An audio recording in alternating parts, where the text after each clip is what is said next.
Blog Talk Radio.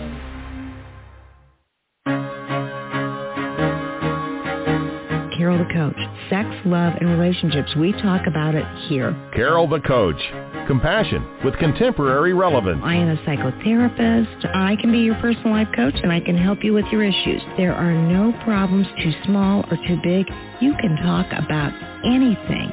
Speaker, columnist, radio TV host, and commentator.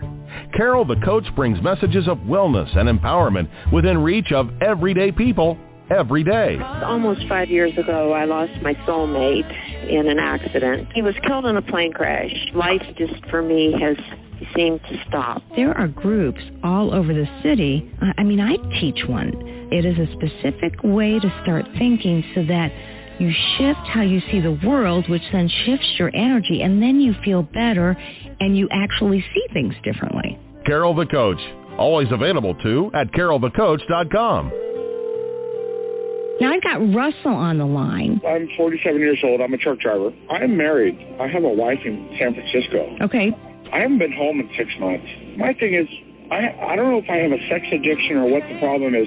Why do I want what I can't have? And as soon as I can have it, I don't want it anymore. You're right on target when you say, I don't know if I have a sexual addiction. Well, guess what? Yes, you do. And you know what? That's my specialty, Russell. So you're at the right place. Continue. I meet women online, and I'm in a different part of the country. I travel all 48 states, so I love sex. I hear self-esteem issues. You never felt good enough, and you didn't feel like you were getting what you should have then, and you're reenacting that now. Do you want to change that about yourself? You get what you need. Oh, yeah. Do you want to change? Well, I know that you do. But as I was telling a woman and her husband earlier today, the addict has to walk his talk. I mean, he has to do the things that will make her feel safe. For her, they're going to help her heal. And he's not doing his work. Well, he is, but it's taken him 6 months to do 10 chapters. And she's like, you're not putting enough energy into that. That is always a problem. And so the truth of the matter is, think about what is one thing you could do to help your partner feel safe. And what I know is that if you tell her that you are going to do something, she's going to need to hold you accountable because she's seeing if she can trust you again. I know that probably makes some sense to you. So, here's what the deal is. Think about something that you can do to make her feel safe. And if you're an addict listening to the show and you are not in a relationship, that's fine too. Think about what you can do to improve your own recovery. Okay, now, the only other thing I want to add is that for this partner, she was not receiving what he was doing. Because it wasn't up to her standards, it wasn't good enough. And I had to keep saying, Emily, what he is doing is progress. You didn't get this 2 years ago. You didn't get it 10 years ago. So please notice the progress, not looking for perfection. And so they both have something to work on. And that makes sense too. So you have to be a couple that works together to make this thing work. All right. Today I have a very interesting guest on. She's a partner, and she's doing her best to help addicts and partners understand what it is she needed to get healthy. And she's going to talk about her story. And I so appreciate that when people come on and talk about their story, because when one woman has a story, it resonates with all other women. And so she's brave to come on. Let this be a lesson for any of my listeners. If you want to come in and share your story, I would love to have you. I just think that would be amazing. But what that means is you could do it anonymously or not. But it really does mean that you have to decide, what is your message? What do you want to get across? And what I believe is that everybody has a message and everybody has something they can absolutely help another person with. That's what this work is all about. That's that 12-step work, isn't it? Yeah. I mean, truly, it's about looking at somebody's life and being able to determine, what do they need?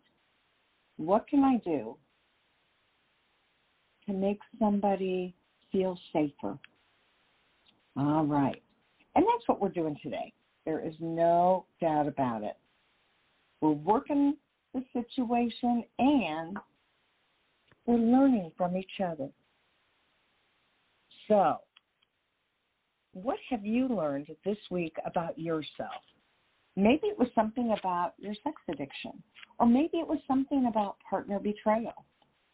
Maybe it was unrelated to either one of those issues. Maybe, in reality, it was about learning what you could do, what your capabilities were, or your potential was. You know, that's what Unleashing Your Power is all about. It's about finding your potential. And certainly in the book, Help Them Heal, that last stage of post-traumatic growth is about you finding your mission in life, your purpose, and being able to actualize that so that it's a full circle experience. And that's what I feel like Catherine is doing today.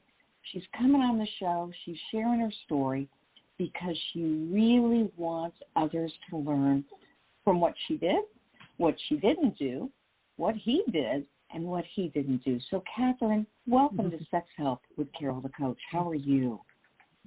I'm hanging in there, Carol. So I'm really happy to be here with you.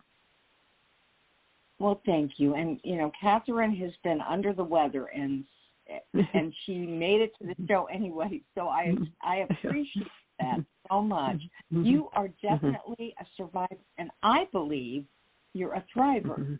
And the fact that you're coming on and sharing a little bit about your story, that makes this show so personal. So can you share a little bit about your story with your husband and what it was like to experience partner betrayal?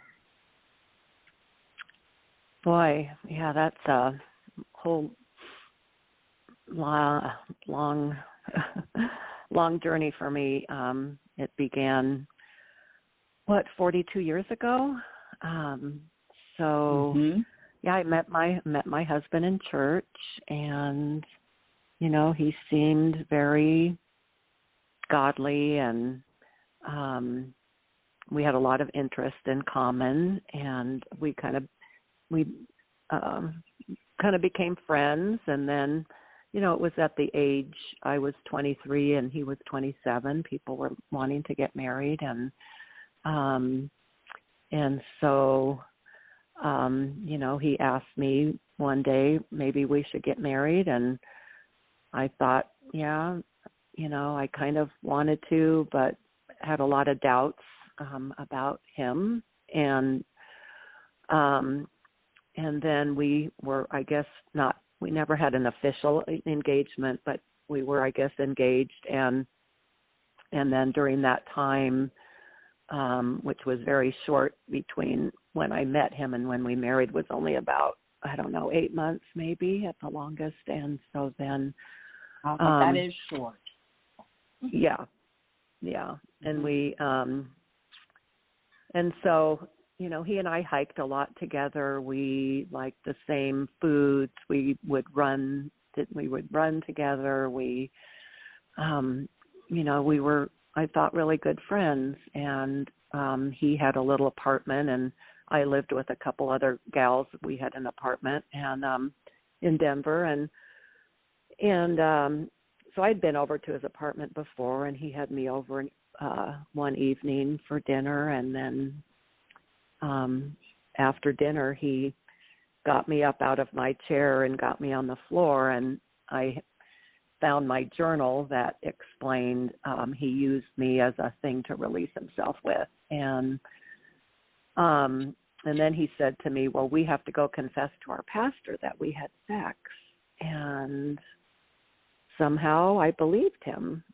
And I think I'm have a very soft, conscience, and, felt like I didn't know what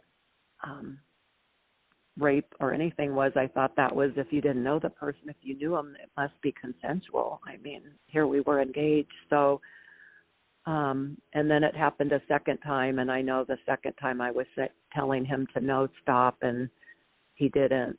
And again, he said, we have to go to confess to our pastor that we had sex. So that was the narrative that he gave me. And obviously now knowing that's gaslighting, changing my reality. And so, and can I stop I had a lot of doubt. Mm-hmm. Yeah. Mm-hmm. Because sure. you had said something, even before that, you said, which I found fascinating, that when you met him, there were some things that were, you didn't call them red flags, but there were some things that weren't right. And would you share with our listening audience one of those things? Because your intuition was talking back then, and you were too young to know. You didn't know to listen to your intuition. Yeah. Well, I didn't really know what was not right. I just knew there were things about him I didn't like that I felt like were very superficial. And so I struggled with that because I thought, well, love isn't supposed to care about these things that I cared about. Like, he had depression and he never smiled, and I didn't like his parents because they were very cold and distant, and he had some other characteristics about him that I didn't care for. So just different, there were just things I didn't care for, and I really questioned whether I loved him.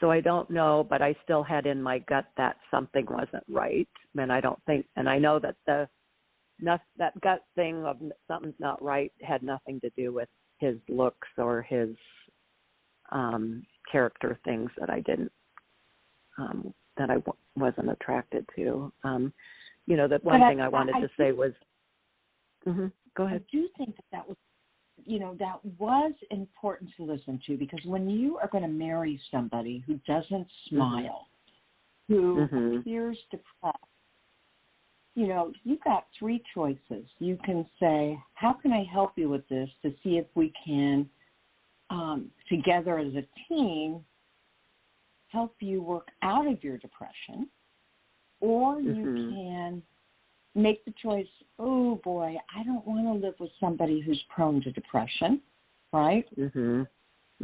Or you can do nothing. And back then, that you said that was how many years ago? 42 years, 42 years ago. Yeah. Yeah. I mean, we didn't hear much about depression. So I give you grace. I mean, you didn't know what you didn't know, and yet they weren't little things. They were big things. I mean, when somebody doesn't smile, we want to be around people that smile and kind of raise our energy level. So that combined with the fact that he did rape you on 2 occasions, it was like now that you were getting married, he felt like he could have your body whenever he needed that. And then didn't you go to confession and weren't you told something very important by the pastor? I don't really remember what he said at that time with the two of us, but he did tell me, don't listen to your feelings. He said, don't listen to your feelings. One day you're going to love him. One day you're going to hate him. You know, you're going to wake up one morning and next to this guy and he's got bad breath and you're going to think, why did I marry him? But, you know, the other thing I wanted to say was that my husband and I had talked specifically that we were not going to have sex before marriage. That was clear. That was a boundary that he knew. He also told me, I don't even want to kiss you before we get married. And I thought that was a little strange. I mean, we did kiss on a couple occasions, but just to make it clear, there was no, you know, people think, oh, it was passion out of control and, you know, you were together and kissing and things got carried away, and it was not like that at all. And I'm sure we had our clothes on even. So, yeah, I just wanted to make that clear. But also, I think that I took on that responsibility that somehow I told my friend he can't control his sexuality, which back then just me saying that was such a clear identification of him, because that's how he is now. I mean, you know, a sex addict can't control their sexuality. And so exact behavior. I said sexual behavior. Yeah. So I felt like, oh, well, if we get married, I can help him. You know, somehow I took that on, like I was responsible for this. So, which is so warped, and I'm, you know, I can be mad at myself for taking on that responsibility, but somehow I did. And so, and yet, Catherine, you don't take that on now, do you? I mean, you're really good about your. Yeah. So continue with the story. So I went and spent a day with God and my journal and my Bible and praying and just seeking God for a whole day on New Year's Day in 1981. And I felt like God said, you know, I said, I don't love him. And then I felt like God said, well, I'll give you love for him. And I'm like, well, I guess that's what God does when we can't love people. He gives us love for them. And then I said, well, I'll just have to marry him out of faith and obedience to God, that God wants me to do this. So somehow I felt like God wanted me to do this, marry him, and I was just doing it for God, not for me. And so that's kind of how I entered into marriage. But again, you know, life happened. We had a baby 2 years later, and you know, things got busy, and but there was, you know, just so much unhealth and in our relationship. You know, there was from the beginning. My husband is not, he's an avoider, and he doesn't take responsibility. He cannot have any, he doesn't have empathy. He doesn't know how to validate me. And so there was just a lot of unmet needs for me, I think, and I'm sure for him too. You know, it is so interesting you say that, because in my book, Help Will Heal, I'm teaching sex addicts how to have empathy and how to validate feelings and to put you first. And that's the antidote to a healthier relationship. And you never had that, and yet you have indirectly stayed with him, although you're living apart. So now, fast forward a little bit. You said that, you know, obviously you got pregnant, and when did you first think that he might be looking at pornography or going outside of the marriage. I never thought that. I mean, I didn't. I had no clue except that he was very distant. I would say he lost a really good job 11 years ago, and then that really changed him. And then his depression got worse, and he just became more distant. And I went to a friend and I said, "There's just a blockage," and that was all I could picture. Like, there's just a blockage with him. Something is going on, and then she and I prayed together, and then I asked my husband when I got home, because I had listened to a sermon about lust and love, like what difference between lust and love is, and he talked about masturbation, and I thought, oh, my husband had mentioned that was a problem before we got married for him, but I just thought marriage, once they get married, they don't need to do that. So I asked him, do you have a problem with this? And he said, yeah. And I'm like, you do? And he's like, yeah. I said, how long has that been going on? And he said, the whole marriage. And I'm like, you're kidding. 37 years you've been doing this? Right. And wow. So that just blew my mind. Like, how could you hide something for 37 years? And I have no clue. And so that was 4 years ago. Mm-hmm. Right? Deception What's that? is so much deception is so much a part of acting out. And so he had trouble being emotionally intimate with you. He didn't share his real self, did he? Yeah. No, he still doesn't. I don't think he's capable. So let me ask you, how do you cope with it? I mean, because you are emotionally very healthy, and it's like you've grown out of this and from it. How have you found that healthy place? Well, by doing a lot of work and developing some good, healthy practices in my life. I did hear something last week that I thought was very helpful because, I've been waiting these 4 years for my husband, thinking he's going to get in recovery, thinking he wants the marriage, thinking he's going to do the work, thinking, that things are going to change. And I heard this quote that any plan based on someone else changing is a bad plan. And I think that really hit me. Like, yeah, I've been kind of basing my life based on him changing, and so I'm shifting that. But I do some practices, meditations, and that have helped me. And I just, do a lot of everyday recovery work, I guess. And I think the hardest thing for me is to get my focus off of him. That's been really hard. The whole emotionally detach is very hard, the letting go. I've been working on letting go, and that's what I've been working on for myself. But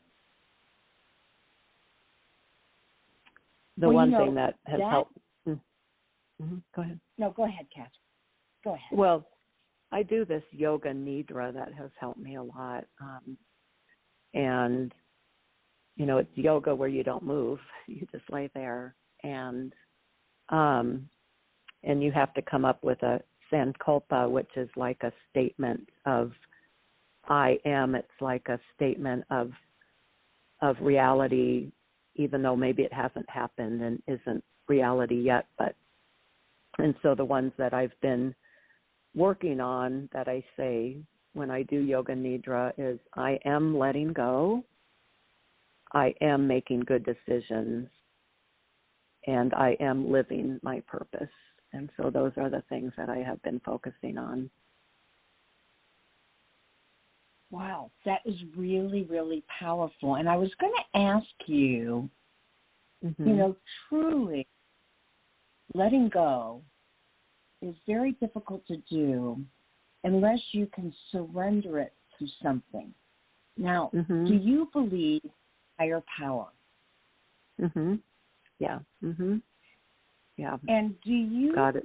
do you say the Serenity Prayer and let go and let God and just imagine yourself giving it up to Him? I do, and I have a prayer every day that says, I give everything and everyone to you, God. And that is something I say every day. And I did a recent meditation on letting go where you're breathing in through, like your left hand, you breathe in through your left hand up your arm into your heart. And then when you let your breath out, it goes through your right arm down and out your right hand. And so it kind of makes this circle, but it's like the breath comes into your heart and then the breath goes out again. And as that breath comes in, we take in, but then we have to let go. And that's what life is, right? We can't hold on to anything. And so just learning that practice, and it's really hard. It's really hard to let go. But I love the fact that you use those visual aids to really feel your body to help you surrender to that all-important letting go. Because unfortunately, too many partners in partner betrayal are still really tethered to the power that the addict has over her. And you are doing a great job at working through that concept. Catherine, you're very wise. What things might you tell a partner who feels stuck in partner betrayal? Well, I know the stuckness for sure. 3 things that people would say to me, like at the beginning, and I always got kind of mad at these, saying, things like focus on yourself and self-care, and never really quite knew how to do those things. But I guess you have to find what works for you, and just keep trying. There's so many podcasts, there's so many groups, there's so much help out there, and I just kept trying. I just kept knocking on doors and just kept trying different things. And I think it's a journey, right? I think one thing that has been really hard for me is just the somatic part. I'm still really working on, my own feelings and where do I feel them in my body. And that part is very hard for me. I think there's so much of ourselves that we don't have a lot of explicit memory, but the implicit memories are inside of our bodies, and our bodies hold everything. And so getting to that trusting of our bodies, trusting of our feelings, trusting of our intuition, that's where the wisdom is, that's where the growth is, that's where we really find ourselves again. Oh, I 100% agree with you. And that in and of itself is so important. The body does keep the score, and it does keep the implicit memories. And so the fact that you're really paying attention to it, and it's interesting, Catherine, because I will tell a client, I will go through this process called the isomorphic path to intimacy, and it's self-intimacy. And the first thing you do is when something doesn't feel right, or it just plain old feels wrong, you ask yourself, where do you feel it in your body? And then after you determine where you feel it, you give it a voice. You give it a name. What feeling is that? And then after you give it that name, you know, anger, sadness, frustration, loneliness, then what you do is you ask yourself, what do I think of myself when I'm in this state, when I feel this way? And you come up with those mind stories, and they might be, I'm not good enough, or they might be, I'm never going to get over this. And when you feel those feelings and have those thoughts, you have to be kind to yourself and give yourself self-compassion and self-care. So will you tell our listening audience what you personally do for self-care? Well, I do that yoga nidra. I have a couple meditation apps also that are faith-based. One is called the Pause app, and I do that daily. I usually do a morning and evening meditation. And I think the one thing I'm, really working on is the self-compassion. And that as those feelings come up, because I can have some really difficult, painful feelings. I've been looking through all my journals over these years, and the main word in all of them are pain, or sadness. It's just sadness and pain, and is it ever going to end, And the pain can be so severe, I don't know how to handle it. And to just sit with that and put my hands over my heart and just say, okay, just, and asking myself those questions. Tell me why you're feeling this, and just let myself talk to myself and just tune into, like, yeah, and as if I'm talking to another person. I want to hear myself and know myself, and okay, it's okay.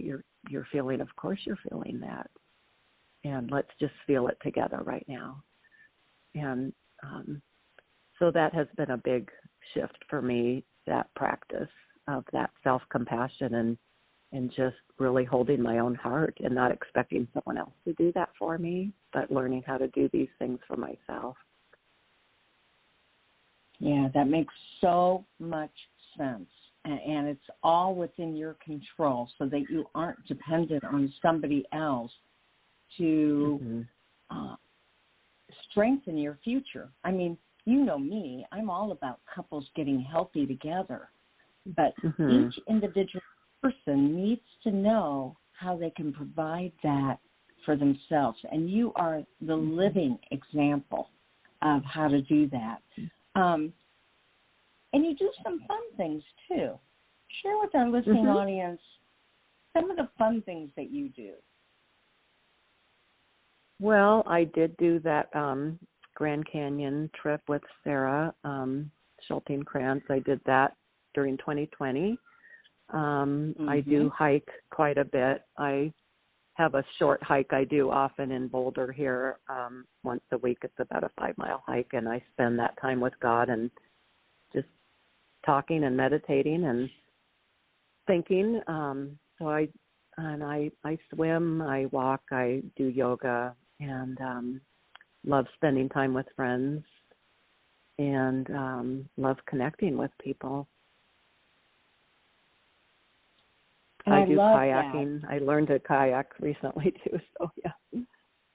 Did you really? You learned to kayak? Yeah. So I've taken some nice little kayak trips in the last year too. So that's my new thing I want to get into. Oh wow, love that too. Now, obviously, you may not want to talk about the state of your relationship today, but I am wondering how you are coping with the state of the relationship today. Well, my husband and I went he found the counselor who's a sex addiction therapist. He's well known in some areas here, but we went to him and he gave my husband a month to do a list of things. He gave my husband a list, and here's what you need to do for a month to show us that you're serious to be working so we can work together. You know, he said, I don't want to work with you guys if you're not willing to do the work. And so he gave us a month, and my husband didn't do what the counselor asked him to do. And so the counselor said it's a no-go. I'm still working with the counselor, and he's been really helping me. And he said to me, and I've had several counselors say this, we don't give advice, and I've never given this advice to anyone, but you need to divorce him. And I've had like 3 counselors tell me this. And so we just filed for legal separation. We're in that process right now.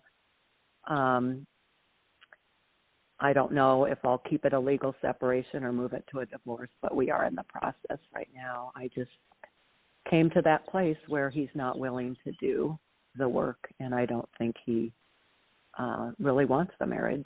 So it's time to move on. And that is a big place for you to have gone, because you weren't ready to do that 10 years ago. And so it's only because of your own growth that you've been able to make those kinds of choices. As we begin to wrap up the show, what do you think partners face the most difficulty with? In other words, what do you think a partner deals with that keeps her from taking good care of herself? Well, the first thing that pops into my mind is the focus on him. It's really hard to not focus on him. And, it depends on if they have children and jobs and all that too. I mean, I was fortunate to not be working full time, and our kids are grown. So, I had more of an opportunity and to focus on me. And I think after I asked my husband to move out of the house 4 years ago, I really had opportunities to focus on me. And, I did start an Airbnb in my house so that I have people coming and going a lot, and that keeps my focus too on other people and not so much on my circumstances. But it's a hard place to be, to shift. And I think focusing on him somehow makes us feel like we're going to find safety, but we're not. And it's a hard mind shift, right? Right. A mind shift that takes a lot of personal development and growth. And Catherine, you exemplify that. Good luck to you no matter what choice you make. I cannot emphasize to our listening audience, therapeutic separations can be so healthy so that you can clear your own mind and know what it is that you need. And Catherine is also a living example of that. Catherine, you were separated for how long? It's been 4 years. It wasn't a therapeutic separation. I wish it had been, because it would have put some boundaries around him and some, things that it would have given us more guidelines. But out of my severe trauma, I asked him to move out of the house, thinking it would be a month, and it was in 4 years. So, that was just something I did out of desperation, that he had to leave in order for me to survive the trauma that I was in. But I'm really grateful for that. It turned out to be a very positive thing. And I'm just now learning the gifts. I'm just, right. Now I'm just now experiencing the gifts of this, right? There are gifts, right? And just to tell people there are gifts, to focus on what gifts are they're going to be there in your life.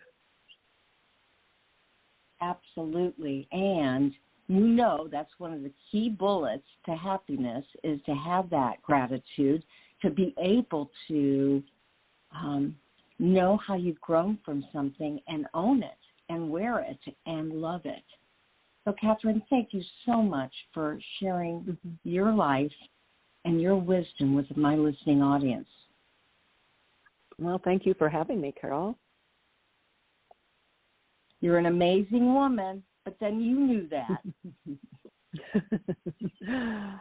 I'm learning that. Thank you. Mm-hmm. You're welcome. Make it a good day, and we'll talk soon. Okay. Okay. Thanks, Carol. Bye-bye. Bye-bye. So, again, if you want to be on the show, just give us a holler. You can email me at carol@carolthecoach.com, whether you're an addict, whether you're a partner, whether you're a couple. We'd love to hear your story amongst the experts that I interview. And as I say, at all times, there will only be one of you. So fearlessly have the courage to be yourself. Make it a good one.